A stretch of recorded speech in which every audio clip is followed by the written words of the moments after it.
ओम नमो भगवते वासुदेवाय। देखिए, आज का जो प्रसंग है, यह प्रसंग संत उड़िया बाबा भारतवर्ष में बहुत ही विरक्त और बड़े कलयुग के बड़े श्रेष्ठ संतों में से एक संत थे। यह उड़िया बाबा ने स्वयं अपने श्रीमुख से भगवान श्री कृष्ण और राधा जी के और इसके अलावा भगवान राम, हनुमान के अनेक प्रकार के देवताओं के दर्शनों के अनेक उल्लेख स्वयं अपने मुख से बताए हैं।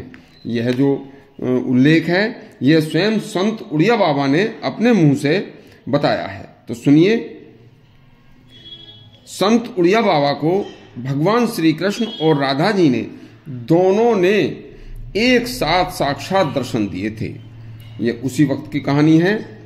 सुनिए, संत उड़िया बाबा एक बड़े सच्चे तपस्वी, कलयुग के बड़े संतों में से एक संत थे। वह हमेशा विचरण किया करते थे। कभी भी किसी आश्रम वगैरह में एक साथ रहकर वो अच्छा नहीं समझते थे, और जहां भी उन्हें रात्रि हो जाती थी वहीं पर ठहर जाया करते थे। चाहे जंगल हो, चाहे वन हो, चाहे कुछ हो, लेकिन किसी बस्ती आदि में कभी नहीं रुकते थे।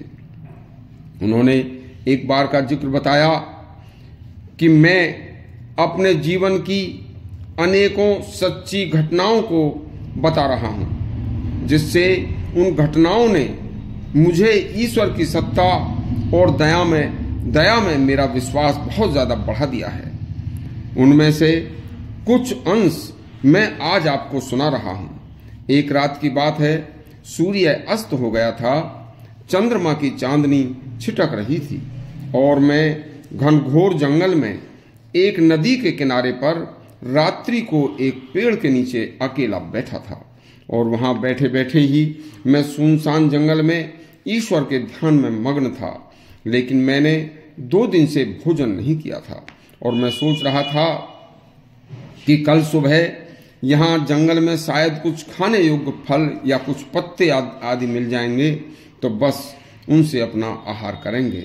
इतना मैं सोच ही रहा था, तो इतने ही में अचानक मेरे सामने एक बड़ा सुंदर सा बालक और एक बालिका, एक कन्या, दोनों मेरे सामने आकर खड़े हो गए और मुझसे कहने लगे कि हे बाबा, यदि आप कहो तो हम आपके लिए रोटी ले आएं।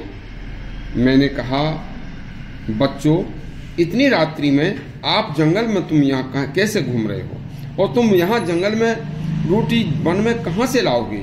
दोनों ने उत्तर दिया, हे बाबा, हमारा गांव यहाँ से बहुत पास है, बहुत नजदीक है, देखो बहुत थोड़ी सी दूर है, यदि आप कहें तो हम ला दें। मैंने अनायास कह दिया कि हाँ, ले आओ भैया।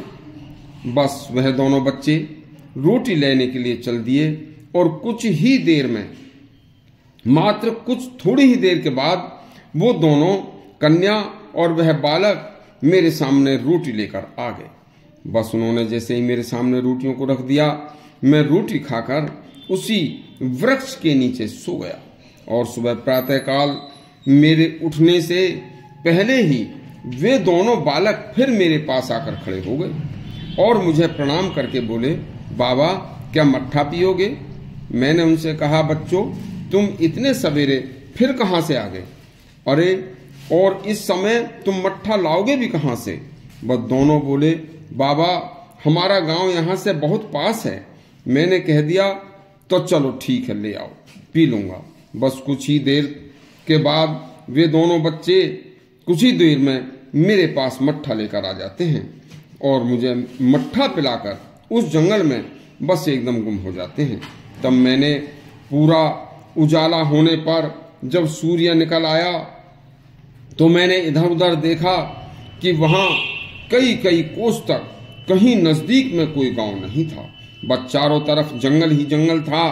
उन दोनों बच्चों के मुखमंडल की आभा आज भी मेरे मस्तिष्क में घूमती रहती है। ऐसी आभा, ऐसे तेज के बच्चे मैंने अपने जीवन में पहले कभी नहीं देखे। बस वह दोनों भगवान श्री कृष्ण और राधा थे। इस तरह की अनेक घटनाएं मेरे सन्यासी जीवन में घटी। यदि आपको यह मेरा प्रसंग अच्छा लगा हो तो हमारे चैनल को सब्सक्राइब करें तथा घंटी अवश्य दबाएं। धन्यवाद।